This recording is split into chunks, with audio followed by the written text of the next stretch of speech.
Bonjour à tous et bienvenue dans la cabane livresque. Je suis très contente de tourner cette nouvelle vidéo. En plus aujourd'hui je vais vous parler de mes lectures sur le mois de janvier. Donc j'avoue que moi je suis une grosse lectrice, donc il y a pas mal de choses. Du coup je vais commencer tout de suite pour pas que ça soit trop long. Et je commence avec Deepwater de Sarah Einstein aux éditions Bayard. C'est un livre qui est sorti le 19 janvier en librairie. Je vais vous le remettre là pour que ça soit plus lisible. Et c'est une enquête. Alors c'est l'histoire de Chloé, une jeune fille qui retourne chez son père pour les grandes vacances, sauf que là c'est un retour un peu particulier parce que ça va faire 3 mois qu'Henri, son meilleur ami, a disparu. Et du coup, elle compte pas laisser faire les choses et le dossier se classer. Elle est prête à tout en fait pour découvrir pourquoi, comment et qu'est-ce qui est arrivé à Henri, son meilleur ami. Et pour ça, elle est vraiment prête à tout, même à mettre les pieds dans le plat et à dissoudre sa bande de copains. Parce qu'en fait, ils sont 7 dans cette bande de copains. 7 copains vraiment très liés, très amis depuis l'enfance, depuis la maternelle. Et elle est prête à tout, même à dissoudre du coup cette bande de copains pour découvrir ce qui s'est passé, mettre les secrets sur la table et tout dilapider pour savoir ce qui s'est passé. Et c'est un livre que j'ai beaucoup aimé, c'est un livre à 2 voix. Donc on suit Chloé, cette jeune fille qui retourne chez son père au moment actuel, mais on suit aussi Marcus dans une autre temporalité. Donc ça se passe avant la disparition d'Henri, et Marcus c'est le frère d'Henri. Et il raconte sa vie à lui, sa vie et la vie de son frère qui est assez difficile, mais je vous en dis pas plus.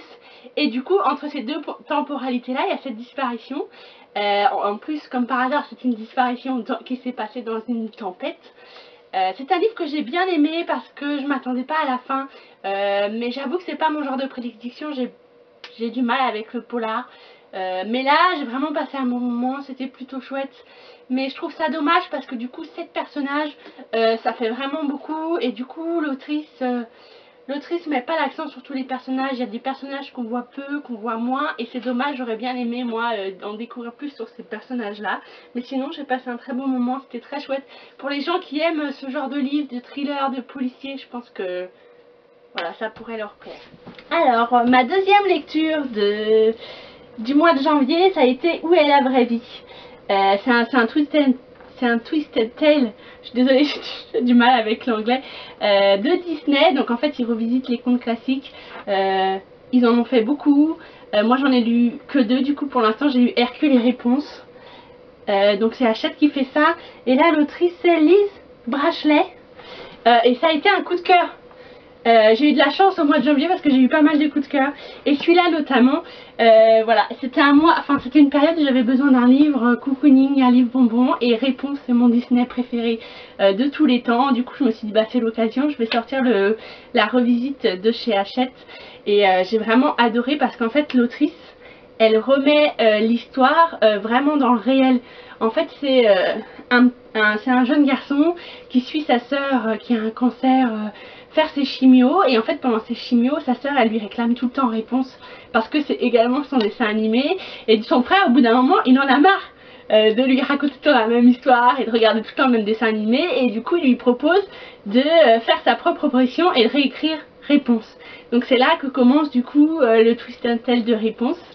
Et vraiment j'ai adoré. Et en fait c'est beaucoup plus noir, mais aussi beaucoup plus ancré dans la réalité, avec beaucoup plus de choses, de questionnements. Et vraiment j'ai beaucoup aimé. Et du coup c'est cette jeune Réponse du coup qui naît, et en fait sa mère et elle sont très malades. Et du coup tout le royaume court après cette fameuse fleur de soleil.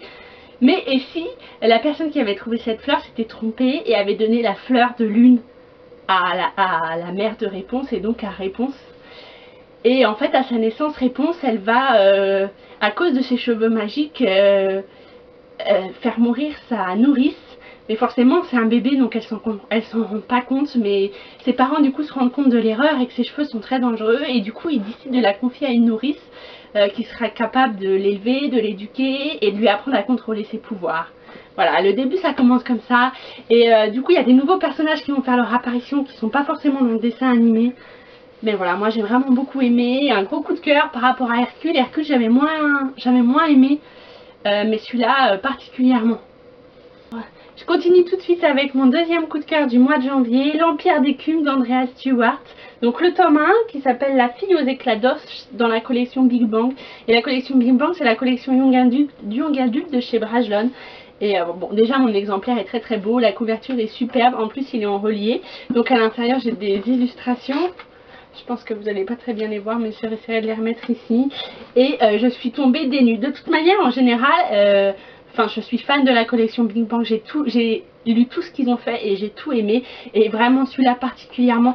Enfin, vraiment, après ma lecture, genre j'étais tellement énervée et excitée par les révélations que j'ai pas réussi à dormir. Après, c'est un roman qui est compliqué à résumer parce qu'il y a beaucoup de au début il y a beaucoup de personnages, il y a beaucoup d'intrigues, mais c'est un roman tellement original. Enfin, ça faisait longtemps que j'avais pas lu quelque chose d'original avec de la magie, mais c'est une magie que j'avais jamais vue, que j'avais jamais lue, et en fait c'est une magie d'os. Enfin, c'est la magie d'os. Et c'est une magie qui se fait à partir d'un os humain qui récupère derrière la nuque des enfants quand ils sont assez jeunes, vers 8 ans. Et avec ces os, en fait, l'empereur crée des monstres, en fait, qui sont sous son joug et qui le suivent au doigt et à l'œil, en fait, qui font absolument tout ce qu'ils disent.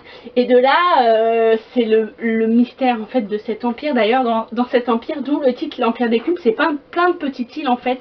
Et tous ces habitants de ces îles-là, suivent absolument tout ce que fait l'empereur, parce que l'empereur les a protégés de monstres, dont on ne sait de monstres par le passé dont on ne sait pas grand chose de plus. Et à partir de là, on va suivre plusieurs personnages, dont la fille de l'empereur. Et la fille de l'empereur, elle a perdu la confiance de son père depuis qu'elle a perdu ses pouvoirs, et du coup elle va absolument tout faire pour récupérer ses pouvoirs, mais elle va aussi essayer de découvrir les secrets de son père, et notamment les secrets de la magie d'os. Ensuite on suit un jeune contrebandier qui essaie de sauver sa peau d'abord contre les gens à qui il doit des sous.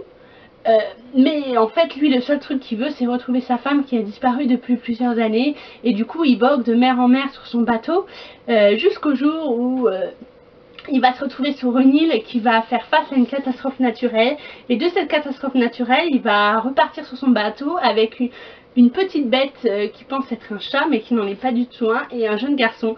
Et ces deux personnages là vont vraiment changer leur vie. Ensuite on a deux amoureuses que tout oppose vraiment, qui viennent de deux cercles complètement différents, une de la richesse et l'autre qui vient d'un quartier vraiment riche, donc tous les opposent.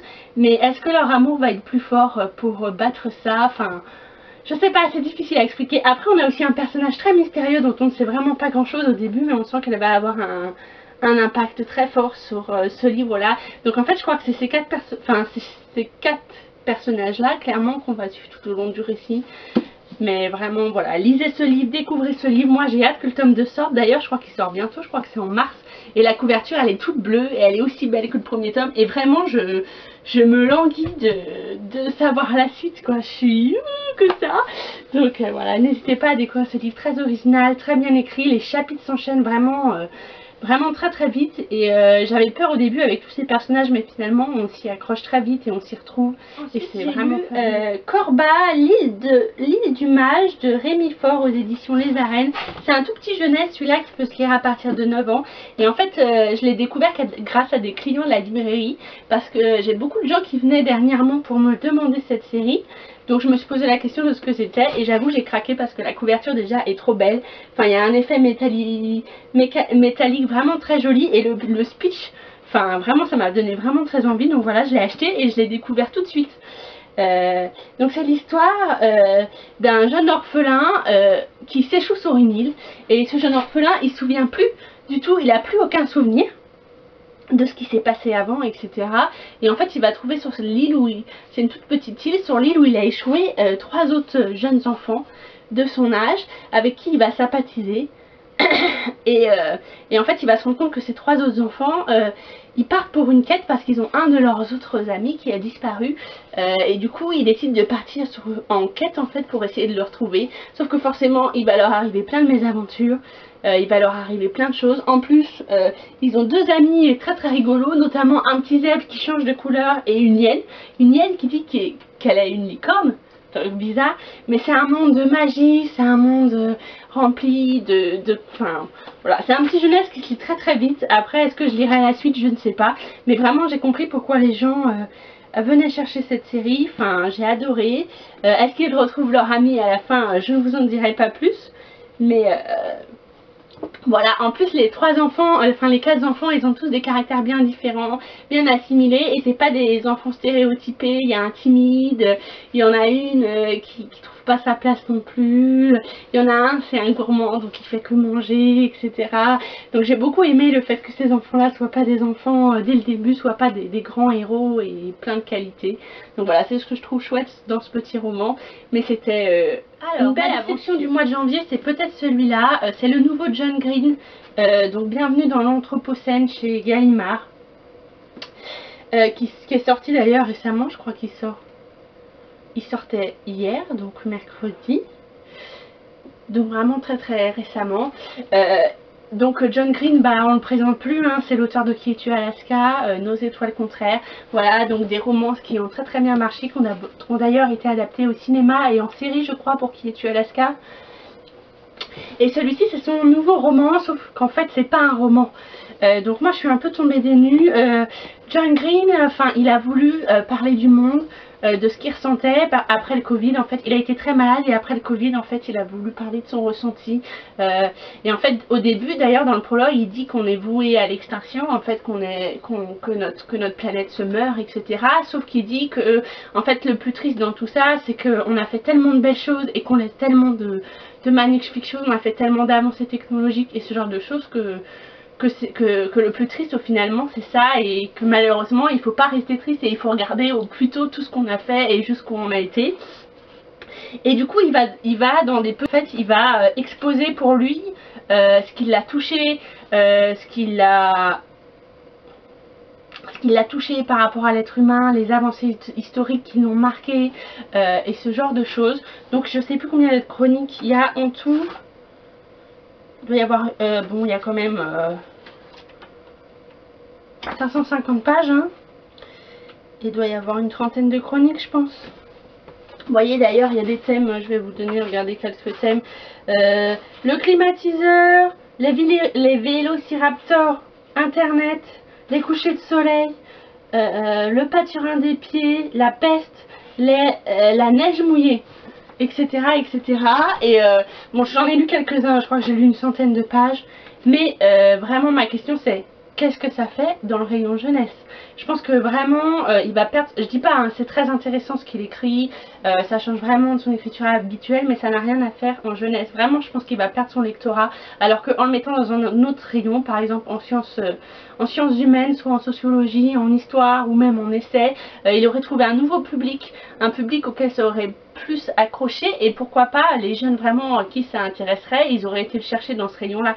Mais là vraiment mettre ça en jeunesse, enfin moi j'ai pas compris où ils voulaient en venir et pourquoi d'un coup ils sortaient ce type de roman.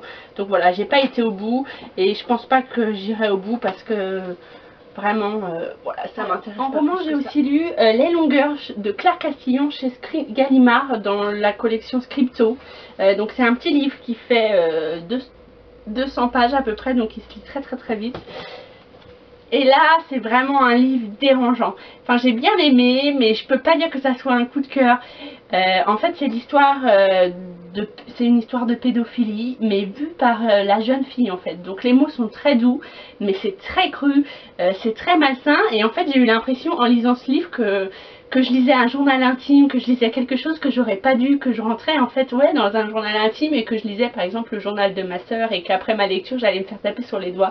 Enfin j'avais vraiment une gêne en lisant ce livre, mais je pense que clairement je pense que c'est voulu, et je pense aussi que c'est bien que ce livre existe, qu'il faut le mettre entre toutes les mains, parce que plus on va crever en fait ces tabous là, plus on va crever la gêne de parler de ce genre de sujet, plus on va pouvoir déceler ces cas là, plus on va pouvoir aider, plus on va pouvoir entendre. Et là on suit cette jeune fille du coup de ses 8 ans jusqu'à ses 15 ans, et quand elle raconte l'histoire elle a 15 ans mais elle revient sur les faits, etc etc. Et vraiment c'est un livre vraiment très très difficile. Après bravo à Claire Castillon d'avoir écrit ce livre, vraiment je pense que c'est important. Après je l'aurais pas forcément mis moi non plus, je l'aurais pas forcément mis en jeunesse. pour le coup. Mais c'est vraiment très bien écrit. Mais voilà, attention, vraiment si vous êtes intéressé aux âmes sensibles, moi j'ai vraiment déjà eu du mal à le lire. Même si je l'ai lu d'une traite, voilà, c'est vraiment un livre qui est difficile. Donc si jamais, voilà, vous lancez pas là-dedans. Mais bravo, vraiment bravo. Alors j'ai aussi lu les 39 clés que j'ai pas retrouvées, donc je sais pas où je les ai mis. J'ai lu le premier tome des 39 clés de Rick Riordan chez Bayard. Donc c'est pareil, hein, cet auteur on le présente plus, c'est celui qui a fait Percy Jackson. Donc une grande série qui marche très fort en jeunesse. Mais ce qu'on sait moins de cet auteur, c'est qu'il a écrit 2 tomes de cette saga, les 39 clés, et qu'il a aussi participé en fait à la mise en place. Il a collaboré tout le long de cette série et j'étais très intriguée parce que Bayard en fait ils ont fait toute une refonte de cette série là récemment. Ils ont fait les couvertures et ils ont fait une mise en avant de cette série. Donc je me suis dit bah c'est l'occasion de découvrir l'auteur parce que je ne connaissais pas et de découvrir la série. Et franchement j'ai adoré, ça m'a rappelé quand je lisais moi plus jeune le Club des 5 ou les 6 compagnons. Et en fait c'est un frère et une sœur qui se retrouvent orphelins parce que leur dernière grande-tante vient de décéder. Et en fait, cette dernière grande-tante, pour son enterrement, ça a regroupé toute la famille. Et en fait, elle a lancé un jeu. En fait, elle a demandé à tout le reste de sa famille de choisir entre un chèque avec plusieurs zéros, ou alors de supprimer ce chèque, de déchirer ce chèque et de participer à un grand mystère, en fait, une grande quête, dont le titre 39 clés, parce qu'il va y avoir 39 mystères à résoudre. Sauf que s'ils se lancent dans ce mystère, déjà il n'y aura qu'un seul grand gagnant. Et tous les autres du coup auront perdu le chèque, en fait, l'argent. Mais celui qui va aller jusqu'au bout, il va découvrir le plus grand mystère de tous les temps. Et il va voilà, avoir du pouvoir à n'en plus savoir qu'en faire. Donc ces 2 jeunes enfants qui n'ont plus rien à faire décident de participer à ce grand jeu. Mais forcément, face à d'autres parents qui ont des moyens et beaucoup de sous, 2 petits orphelins sans budget, sans famille, vont avoir beaucoup plus de difficultés pour résoudre ce mystère. Mais ils décident quand même de se lancer dans l'aventure et du coup ils récupèrent l'enveloppe avec la première énigme. Et de là commence leur grande aventure qui va les emmener voyager et découvrir des faits historiques, réels, qui se sont vraiment passés. Et ça j'ai vraiment adoré dans la série parce que du coup, de 1 ça fait voyager, de 2 il y a des faits historiques pour les plus jeunes, même moi j'ai appris des choses. Donc vraiment j'ai vraiment adoré. Et puis face à ça, bah c'est quand même un jeu, il y a quand même des équipes, donc ils s'affrontent entre eux, vraiment du coup ça met encore plus d'intrigue, de suspense et ça met de l'action. Donc voilà, j'ai vraiment passé un super moment et franchement j'ai bien envie de découvrir la suite. Après je crois qu'il y a beaucoup de tomes, donc je suis pas sûre que je me lance vraiment dans la série parce qu'il y a vraiment beaucoup de tomes. Mais vraiment j'ai passé un super moment, c'était un régal à lire. Donc pour les plus jeunes, pour une première lecture, pour une découverte ou une lecture doudou, vraiment on va passer aux bandes dessinées. Je suis désolée pour la lumière, hein, il est que 17 h, mais bon c'est l'hiver, j'espère que ça ira. Après c'est mes premières vidéos, donc forcément il y aura je sais qu'il y aura des améliorations à faire et ce genre de choses. Donc en BD j'ai aussi eu un gros coup de cœur. En fait j'ai lu la saga Bergère guerrière chez Glénat, donc de Jonathan Garnier et Amélie Fletcher. Voilà, je vous remettrai les images aussi, hein, parce qu'il y en a, c'est une saga en 4 volumes, pareil, pour les plus jeunes. J'avais déjà lu les 2 premiers tomes, mais là j'ai eu l'occasion d'avoir les 2 derniers et de pouvoir relire toute la saga d'un coup. Et c'est une saga qui m'a vraiment émue. À la fin je me suis retrouvée vraiment les larmes aux yeux. Et j'adore, les dessins sont vraiment très jolis. C'est une série vraiment prenante. Et en fait on suit, c'est un petit village, voilà, on imagine dans le nord, c'est un petit village où tous les hommes sont partis à la guerre depuis plusieurs années maintenant. Et personne n'est jamais revenu. Du coup le petit village a fini par s'organiser autrement. Et les femmes entre elles, voilà, ont repris tous les métiers d'hommes et ont fait tourner ce petit village. Et elles ont notamment aussi monté leur propre clan de guerrières. D'élite d'ailleurs, qui sont montées par des moutons et c'est très mignon. Et on va suivre une jeune fille de ce village là qui commence son aventure en allant passer les étapes pour devenir elle-même une bergère guerrière et pour devenir apprentie. Et forcément Après, l'aventure commence. D'ailleurs, il y a son meilleur ami notamment qui est lui un garçon qui veut faire partie aussi de ce clan, mais au début il est un peu repoussé parce que c'est un garçon et là pour le coup c'est un clan de bergères uniquement. Donc est-ce qu'il va réussir à lui aussi passer les étapes et à devenir un guerrier? Vous le saurez en lisant la bande dessinée, mais après il va leur arriver plein d'aventures, plein de quêtes et ils vont être obligés de s'aventurer même hors dehors de leur village. Ils vont rencontrer plein de gens. Enfin, je sais pas, c'est difficile à résumer, mais rien que le speech du début devrait vous donner envie. Enfin, moi j'adore. En plus, il y a un côté vraiment féministe. Ils sont montés, vous voyez, sur des petits moutons et des chiens. Enfin, c'est vraiment très mignon. Et c'est en 4 volumes, donc c'est une petite série. Ça, c'est vraiment un avantage parce qu'en BD, des fois, quand on part dans beaucoup de séries... Et vraiment à la fin je me suis retrouvée vraiment émue. En fait ça paraît pas parce qu'au début on se dit oh bah ça va être tout mignon, ça va être un roman, une bande dessinée d'aventure, mais en fait c'est pas que, ça parle vraiment de sujets très forts, notamment le deuil, la guerre, l'écologie, ce que les hommes en fait font à la terre. Enfin voilà, c'est une BD qui m'a vraiment touchée, émue, donc si vous avez l'occasion de vous jeter dedans, n'hésitez pas, je vous la conseille vraiment. Et voilà, du coup je finis ce petit vlog sur les livres que j'ai lus en janvier. Le prochain, je vous montrerai ma pile à lire que je me suis concoctée pour le mois de février. J'ai été un peu optimiste, hein, j'avoue, mais bon, on verra ce que ça donne. J'espère que vous avez eu de très belles lectures, n'hésitez pas voilà, à partager avec moi et surtout si vous avez lu certains livres que j'ai présentés ou si ça vous a donné envie. Tchou, à bientôt dans la cabane.